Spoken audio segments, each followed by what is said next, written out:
बिहार विधानसभा का आज मतगणना के साथ समापन हो चुका है। एनडीए ने बिहार में अब तक का सबसे शानदार जीत हासिल की है। वहीं मुजफ्फरपुर जिले की बात करें तो 11 विधानसभा सीटों में से 10 सीटों पर एनडीए ने कब्जा किया है, जबकि एक सीट पारू में राजद ने जीत हासिल की है।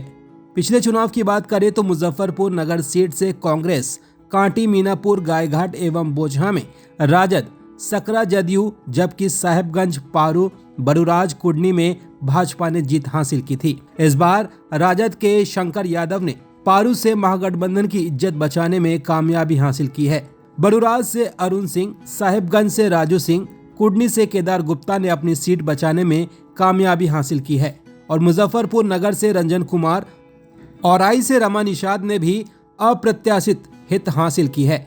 जदयू की बात करें तो सकरा से निवर्तमान विधायक के पुत्र आदित्य कुमार, गायघाट से एमएलसी दिनेश सिंह की पुत्री कोमल सिंह, मीनापुर से अजय कुशवाहा, कांटी से पूर्व मंत्री अजीत कुमार ने विजय हासिल की है, जबकि बोचहा सीट से लोजपा रामविलास की पूर्व विधायक बेबी कुमारी ने फतह किया है।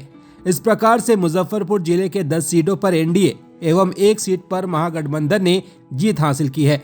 जीते हुए प्रत्याशियों के समर्थकों में काफी उत्साह देखने को मिला, जबकि पराजित प्रत्याशी मायूसी के साथ बाहर निकले। बचे हुए हैं, ये क्या कुछ कहेंगे जनता का? अपने पूरे गायघाट के परिवार को बहुत बहुत धन्यवाद देना चाहूंगी कि इस बेटी पे उन्होंने विश्वास जताने का काम किया है और ये बेटी उनके विश्वास को सर आंखों पर रखकर दिन रात एक करके गायघाट में विकास करने का काम करेगी। हमारे डबल इंजन की सरकार बिहार में थी, एनडीए की सरकार थी। हमारा बिहार पिछले 20 वर्षों से तेजी से आगे बढ़ रहा था। हमारे देश में एनडीए की सरकार होने की वजह से हमारा देश बहुत तेजी से आगे बढ़ रहा था, लेकिन कहीं ना कहीं 10 वर्षों से गायघाट में आरजेडी के विधायक होने की वजह से हमारा गायघाट पीछे सा छूट सा गया था। तो मुझे लगता है कि मेरी जवाबदेही बहुत बड़ी है। मुझे अपने 5 साल के कार्यकाल में गायघाट को 15 साल आगे लेके जाना।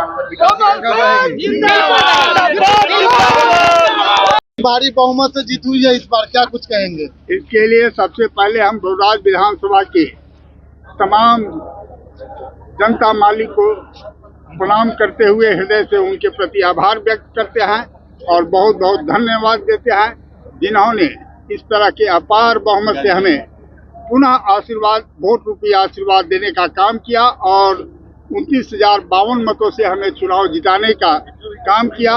वैसे मतदाता मालिक को हृदय से आभार व्यक्त करते हैं और उनका सादर नमन भी करते हैं। पूरे बिहार में एनडीए की भारी बहुमत से जीत हुई है। भैया जिंदाबाद, जिंदाबाद, जिंदाबाद, भैया जिंदाबाद, जिंदाबाद, जिंदाबाद। ये जीत तो होना ही था। हम लोगों का अनुमान 225 का था, जो आंकड़ा थोड़ा सा घटा है, लेकिन बहुत स्पष्ट जनादेश बिहार वासियों ने दिया है और अच्छी सरकार ने अपना विश्वास व्यक्त किया है।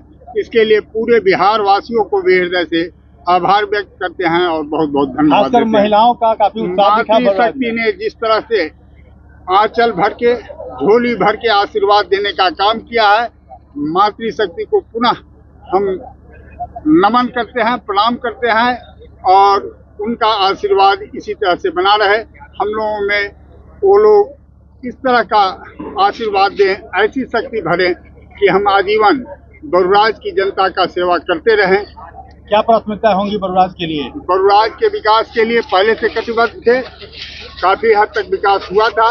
जो बाकी काम है, विकास हमारी जीवन का सबसे बड़ा लक्ष्य होगा विकास के माध्यम से ही जनता का असली सेवा किया जा सकता है। इसलिए विकास हमारा लक्ष्य होगा और गुरुराज निश्चित रूप से विकास के क्षेत्र में बिहार में अपने आप में एक अव्वल स्थान लेगा। ये मेरा विश्वास, आशा ही नहीं पूरा विश्वास है। क्या कुछ कहेंगे? इतने मत आया है और हार भी हुई है, क्या कुछ? ये बरुराज की जनता को सबसे पहले मैं बहुत बहुत धन्यवाद दूंगा। उन्होंने समर्थन किया, इतना भारी समर्थन के लिए बहुत बहुत धन्यवाद। और ये जो लड़ाई थी ये किसी पार्टी से नहीं थी, सरकार से थी। और सरकार बार बार विपक्षी को हरा रही है। ये जो चुनाव हो गया है अभी का चुनाव, वो दो पार्टियों के बीच की चुनाव नहीं है, वो सरकार के विरुद्ध विपक्ष लड़ रहा है। तो उसके हार को हम लोग स्वीकार करते हैं और वर्तमान विधायक जिनको विजय मिली है उनको हार्दिक शुभकामनाएं। बरुराज का ख्याल रखें। किस स्तर से चुकी है, क्या समीक्षा करेंगे आप इसका? ये समीक्षा होगी, ये चूक लोकल स्तर से नहीं है।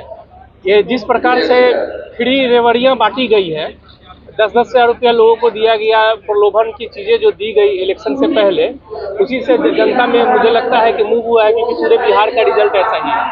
क्या कुछ कहेंगे? मंत्री जी चुनाव जीत गए हैं एकदम भारी बहुमत से। नहीं, चुनाव तो जीतना ही था। हम लोग जान रहे थे कि चुनाव जीतेंगे ही, लेकिन ये जो विरोधियों को द्वारा विभिन्न तरह की जो बातें की जा रही थी कल रात तक, उनके मुंह पे एक करारा जवाब लगा है। बिहार की जनता ने एक करारा जवाब दिया है। उनको इससे सबक लेना चाहिए कि आज भी बिहार में प्रासंगिक है नीतीश कुमार और नरेंद्र मोदी जी। नरेंद्र मोदी जी और नीतीश कुमार के नाम पे बिहार की जनता प्रचंड बहुमत दी है और उनके नेतृत्व में ही फिर बिहार की सरकार बनेगी। जनता का क्या कारण रहा? समीक्षा किया जाएगा तो क्या लगा, कहीं कोई गड़बड़ी कुछ पाया गया क्या? कुछ पाया नहीं गया, देखते आप।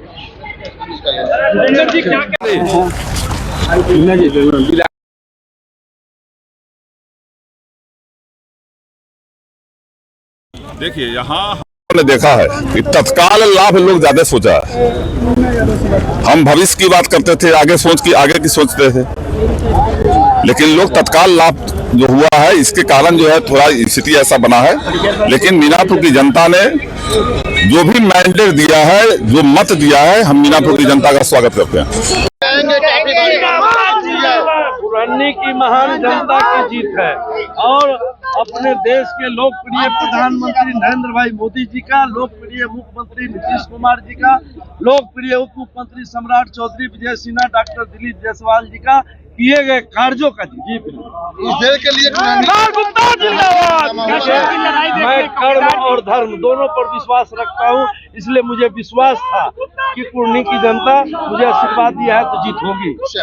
काफी भारी बहुमत से जीत हुई है। मैं पुरानी की महान जनता को कुटनी विधानसभा में माननीय मंत्री केदार गुप्ता की जीत के लिए बहुत बहुत धन्यवाद देता हूँ। क्या लग रहा था? चुनाव जो है काफी यानी फंसी हुई थी। नहीं, कभी नहीं। वो हम लोग एकदम पूरा विश्वास था कि हम लोग चुनाव पुरानी से जीतेंगे। नहीं, कुछ नहीं।